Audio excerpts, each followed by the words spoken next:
Allez, ça, on verra après. Salut les amis, aujourd'hui on perd pas de temps parce qu'on a encore pas mal de trucs à peaufiner sur la moto avant d'aller faire l'essai. Du coup j'ai commencé à faire de la place et retirer la selle, les carénages latéraux et tout ça. Maintenant il nous reste le gros réservoir à virer parce que j'ai besoin d'avoir accès au carburateur et il est super mal foutu. Du coup on peut pas passer les patounes en dessous pour pouvoir faire la synchro. Donc on va le dégager, on va mettre la maryse ici comme on avait fait la dernière fois pour tester les carburateurs, voir d'où il fuyait. Donc on va la remettre, comme ça on aura quand même l'arrivée d'essence, mais il sera plus petit, donc on aura plus de place pour avoir accès au carbu. Et j'ai aussi la petite fuite du liquide de refroidissement, là, du tuyau, enfin du filtre qui est pété. Et ça, faut que je le fasse avant parce que pour faire la synchro, faut qu'on démarre la moto et faut qu'elle soit en route. Donc on va perdre du liquide de refroidissement. D'une, c'est dégueulasse parce qu'on va en foutre partout. Et de deux, on va perdre du liquide de refroidissement, donc c'est nul, ça sert à rien, surtout qu'on sait qu'il y a la fuite, donc c'est un peu bête de perdre du liquide de refroidissement bêtement. Donc on va réparer la fuite avant de faire la synchro, et on perd pas de temps, parce que je sais pas vous, mais moi j'ai envie d'aller l'essayer le petit trail. Et en plus de ça, il fait super beau aujourd'hui, on a grand soleil, et du coup des conditions optimales pour faire un premier petit essai au sec. Et comme c'est un trail, il est prévu pour le off-road. Je vais vous emmener dans la petite forêt à côté de chez moi pour le tester. Et comme on est encore sur des pneumatiques route, c'est pas plus mal qu'il fasse bien sec. Pareil, j'ai un petit colis juste ici. On va l'ouvrir tout de suite parce que j'ai envie de voir ce qu'il y a à l'intérieur. Et je pense que vous aussi, ça a un rapport avec la petite moto. C'est ma petite sacoche arrière. Donc pour le voyage, j'espère que ça sera très bien. J'ai testé ça parce qu'au niveau rapport qualité-prix, ça a l'air très bien. Il y a de la place dedans. Donc on va l'ouvrir, on va voir à quoi ça ressemble. Et après, on fait la moto. Oui, je sais, je ne voulais pas perdre de temps. Et on est déjà en train d'en perdre. Donc let's go. Ah oui, et avant de l'ouvrir, je ne sais pas si vous remarquez, mais soit le son va être de meilleure qualité, soit le son va être de piètre qualité. Parce que tout simplement, j'ai investi dans un nouveau micro-cravate. Vous saviez, j'en avais plus. Et du coup, par exemple, pour le Touquet, j'avais pas de micro pour avoir mon ressenti en direct sur le circuit. Du coup, j'ai réinvesti là pour le micro. C'est la première vidéo en test avec ce nouveau micro. J'espère qu'il est de bonne qualité, que ça va améliorer le son dans mes vidéos. Et du coup, j'utiliserai plus le micro de mon téléphone parce que, en fait, la caméra, un coup sur deux, le son il bug. Et du coup, c'était la merde. Vous l'entendiez, vous me le disiez. Et je vous écoute, j'ai investi dans le micro, j'investis progressivement dans des lumières pour qu'on ait de la meilleure visibilité dans l'atelier. Donc fais pas le chacal, moi je fais ma part du marché, fais ta part aussi. Abonne-toi, ça te coûte rien, ça soutient les vidéos, ça soutient la chaîne. Et du coup ça me permet de faire évoluer la chaîne, faire évoluer la qualité de la chaîne. Quelque part, la retombée, elle est aussi pour toi parce que le contenu sera de plus en plus quali. Et du coup, le micro, quand on va faire l'essai juste après avec la moto, c'est toujours mieux d'avoir le ressenti en direct plutôt d'avoir soit une voix off, soit devoir s'arrêter et vous parler à froid. La réaction à chaud, je trouve qu'elle est toujours plus authentique, plus vraie. Je trouvais ça important de faire quand même cet essai en direct avec un bon micro, en espérant que c'est un bon micro parce que en fait je sais pas du tout, j'ai acheté ça, ça se trouve c'est de la merde, mais n'hésitez pas à me le dire dans les commentaires si effectivement ça améliore la qualité de son ou si vous préfériez le son avant, et dans ce cas là il faudrait que je change pour que j'en trouve un encore meilleur. Mais pour en avoir un meilleur, faut mettre le prix, et pour l'instant j'ai peut-être pas forcément les moyens, donc abonne-toi. Allez, sur ce, ouverture de colis.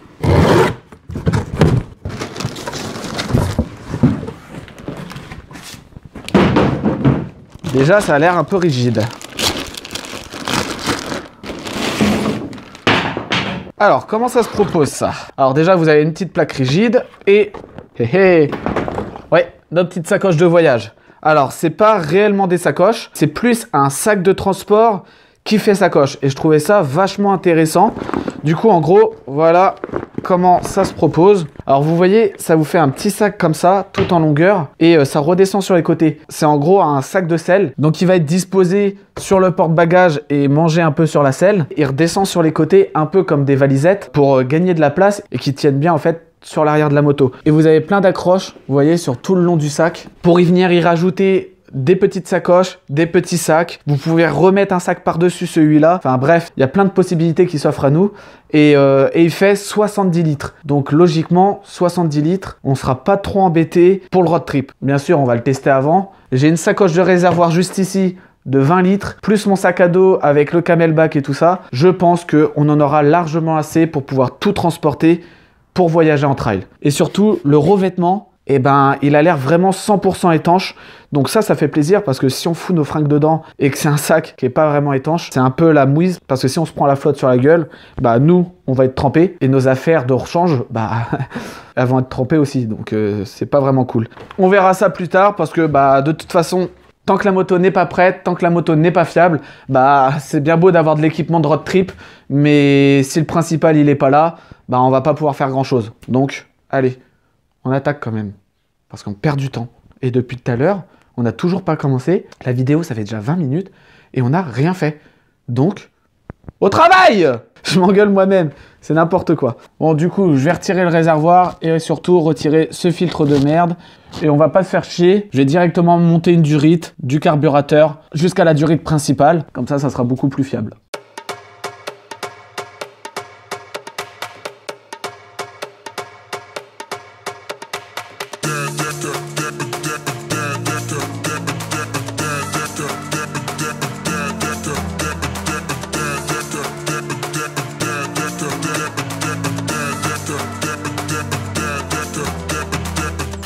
Ça y est, le KLE, il est fin prêt pour faire sa petite synchronisation des carbus. Et bah, vous voyez, il y a quand même plus de place comme ça va être plus agréable pour y foutre les patounes. Et il y a les carbus là. Et en fait, il va falloir aller chercher la petite vis qui est juste ici pour pouvoir faire le réglage. Donc avec le gros réservoir, c'est impossible de venir y chercher la petite vis pour le réglage. On a placé la petite maryse juste ici comme ça. Et j'ai effectué ma petite réparation juste ici. J'avais pas de câble qui allait d'un bout à l'autre en continu. Du coup, bah, j'ai mis un raccord entre les deux en plastoc. Mais déjà, d'une part, celui-là, il fuit pas. Il est plus petit et le plastique est beaucoup plus costaud que la bonbonne filtre qui était dessus. Maintenant, je vais vous expliquer comment on fait une petite synchro de carbu. C'est vraiment très facile, pas besoin d'énormes compétences en mécanique. Vous aurez juste besoin de ce petit tournevis et de ça. Ça, qu'est-ce que c'est? Partie 2 du cours sur la carburation. En gros, votre carburation, elle a une compression qui est faite via le haut moteur de votre moto. Pour avoir une bonne synchronisation des carbus, tout simplement, il faut qu'il y ait le même taux de compression dans l'un et dans l'autre. Pour le vérifier, tu vois, tu as une petite biloute juste ici et tu as la même chose juste ici. On va brancher ce câble-là et le deuxième sur chaque petite biloute qui ressort. Tu emboîtes. Hop. Et du coup, la compression d'air de ton bloc moteur va venir ici et va venir comme ça et pousser ce petit liquide. Ce petit liquide, c'est tout simplement de l'huile de thon. Comment on peut déterminer qu'il y a la même compression dans chaque carburation grâce à ce petit liquide? La barre là et la barre là sont reliées par un système de coude ici. Donc en fait, ça fait un seul et même tube. Vous voyez, là, c'est un système de perf. Alors oui, ce système-là a été fabriqué maison. Sinon, vous avez des systèmes beaucoup plus faciles qui sont des systèmes avec des manomètres qui va tout simplement vous donner le taux de compression de chaque carbu. Si vous en avez un qui est plus élevé que l'autre, vous tournez la vis à droite ou à gauche, ça va diminuer sur un et ça va augmenter sur l'autre, tout simplement. Bah là, c'est le même système en version à l'ancienne, tu vois. C'est-à-dire que tu ouvres tes vannes. Une fois que tu as ouvert tes vannes, tu as ton liquide. Et les petites barres là, c'est tout simplement une genre de graduation. Et le but est d'avoir le liquide à la même hauteur. Si tes carbus sont bien réglés, tu vas avoir le même taux de compression dans l'un que dans l'autre. Du coup, forcément, ton liquide, il va être à peu près comme ça, c'est-à-dire sur la même ligne. Si tu as un taux de compression plus élevé dans l'un que dans l'autre, si j'apporte plus d'air dans un tube que dans l'autre, bah tout simplement, regarde.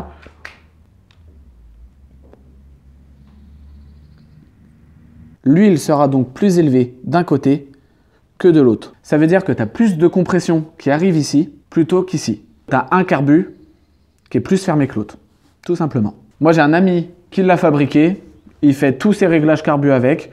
Et voilà, après, c'est un ancien, donc forcément, il a les techniques à l'ancienne, tu vois. Mais c'est cool parce que du coup, ça, en soi, ça te coûte rien. C'est ni plus ni moins du tuyau de perf, des petits robinets de perf et des raccords de plomberie. De l'huile de thon. Le truc, c'est que si tu as vraiment un réglage pas du tout bien fait, eh ben, tu vas avoir carrément beaucoup de compression d'un côté et aucune de l'autre. Si ton huile remonte d'un coup et passe dans ton tuyau, elle va rentrer dans ton moteur et là, bah, c'est un peu la cata si t'as pas d'huile de temps. En fait, l'huile de temps, c'est pas très grave. C'est censé rouler à l'essence pure, mais c'est pas très grave. L'huile va se mélanger à l'essence et basta, c'est tout. Ça va fumer un petit peu sur 2-3 coups de gaz et voilà, après ça sera évacué. À l'époque, cette machine-là, en fait, c'est ni plus ni moins qu'une machine à mercure. Parce qu'à l'époque, tous les manomètres de compression n'existaient pas. Donc c'était une machine similaire à celle-là et à la place de l'huile de temps, ils mettaient du mercure. Du mercure dans un bloc moteur, c'est pas vraiment bon. Il a remplacé le mercure qui est dangereux par de l'huile de temps qui est beaucoup moins dangereuse. En tournant la vis, si ça a réussi à réégaliser, eh ben, ça vous donnera une remise à niveau. Et après, pour avoir exactement à la perfection aligné, là après, c'est du travail d'orfèvre. On va devoir peaufiner le réglage en tournant légèrement la vis. Après, clairement, si tu es comme ça, si tu n'as pas exactement la même ligne, c'est bon, hein, c'est pas non plus dramatique. Après, pour les personnes qui veulent vraiment être précises, achète un truc de compression, c'est plus précis que ça quand même. Donc me fais pas chier, si tu veux vraiment être précis, t'achètes le kit qui a été étudié pour faire un réglage carbu. Si déjà tu fabriques ça, c'est parce que tu veux juste te démerder, avoir un truc qui roule, que la synchro soit bien faite, mais forcément elle va être moins parfaite qu'avec les manomètres. Donc, si tu veux vraiment être hyper précis, tu me fais pas chier, tu achètes les manomètres et puis c'est tout. Le réglage, vous allez voir, il va se faire très bien et ça va le faire. Donc voilà, je démarre la moto, je fais le réglage et après on remonte tout et on se casse. Parce que bon, regarde comme il fait beau. Le soleil est parfaitement bleu. Donc on perd pas plus de temps. Je l'ai dit tellement de fois aujourd'hui de ne pas perdre de temps et que je perds du temps. Mais au moins, je préfère vous expliquer correctement comment tout fonctionne pour que si vous voulez le refaire chez vous, ça soit plus facile. Tous les trucs qui paraissent très difficiles parce que moi, je pensais que c'était beaucoup plus dur que ça de faire une synchro. Et finalement, comme quoi, c'est à la portée de tout le monde. C'est aussi ça le but de la chaîne. Je te pose juste là, je sais que tu as un petit peu de travers, mais c'est provisoire. C'est juste le temps que je puisse raccorder la machine à la moto et je te reprends après.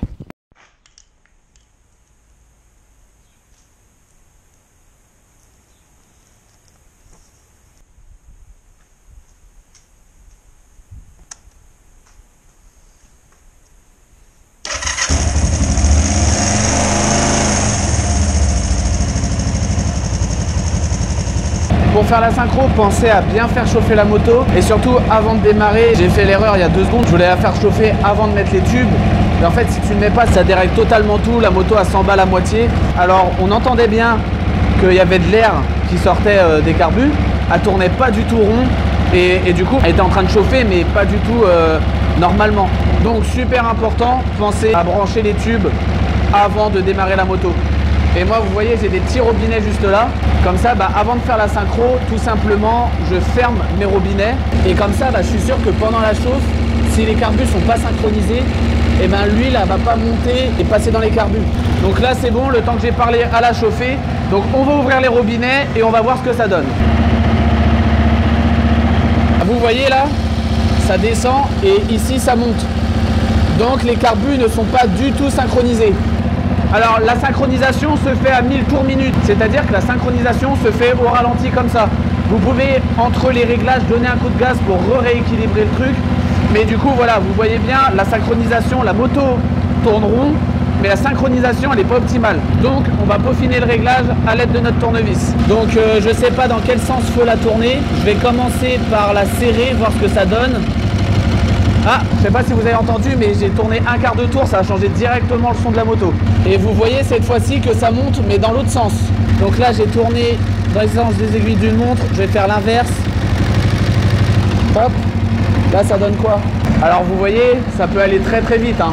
Là, c'était en train de passer dans le tube. Donc j'ai eu de la chance, j'ai fermé juste avant, mais ça a failli passer dans le tube.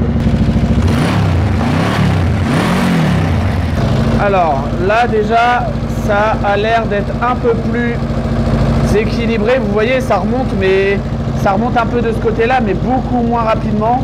On rééchange comme ça et là vous voyez ça a l'air d'être pas trop mal.